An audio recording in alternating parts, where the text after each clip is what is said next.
மத்திய அரசாங்கம் 2025-26க்கான பட்ஜெட் அறிவிச்சிருக்கிறாங்க. அந்த பட்ஜெட்டில் வந்து நாங்கள் மிகவும் விரும்பினது எங்களுடைய தொழில் மீன்பிடி தொழிலுக்கு நாங்கள் பிடிக்கிற டீசல்லையும் நாங்கள் வாங்குகிற தளவாடத்துலையுமே ஜிஎஸ்டி மற்ற வரிகளை போட்டு எங்களுக்கு வந்து நஷ்டம்தான் உண்டாகுது. அதனால் எங்களுக்கு சொல்லப்போனால் இந்தியாவுக்கே அதிக அளவான அந்நிய செலாவணியை மீன்பிடி தொழிலில் ஈட்டு கொடுக்குறோம். எங்களுக்கு அரசாங்கம் ஏதாவது சலுகை செஞ்சால் எங்களோட தொழிலும் ஊக்கமாகும், நாங்களும் ஜிஎஸ்டி கட்டுறதுக்கு வசதியாக இருக்கும். இந்த சூழலில் வந்து அரசாங்கம் அறிவிச்சிருக்கிற பட்ஜெட்டில் வந்து மீனவர்கள் பயன்படுத்தக்கூடிய டீசலுக்கு ஏதாச்சும் அறிவிப்பாங்கன்னு பார்த்தோம், ஒன்றுமே அறிவிக்கலை. வரி நீக்கப்பட்டு கொடுப்பாங்கன்னு பார்த்தோம், கொடுக்கலை. அதே மாதிரி நாங்கள் வாங்கக்கூடிய பொருட்களுக்கு ஜிஎஸ்டி நீக்கப்படுவாங்கன்னு பார்த்தோம்.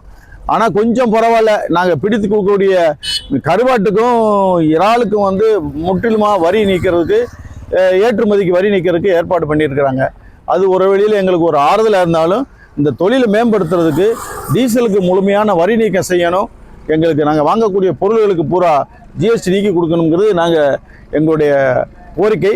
அதுக்காக வேண்டிய அரசாங்கம் மீண்டும் ஒரு பரிசீலனை செய்து மீனவர்களை ஒரு கருத்தை எடுத்துக்கிட்டு, சொல்லப்போனால் மத்திய அரசாங்கம் எதுவுமே மீனவர்களுக்கு செய்யலைங்கிற ஒரு அவலச்சொல் இருக்குது. அதை மாற்றுறதுக்கு மத்திய அரசாங்கம் வழி பண்ணணும்.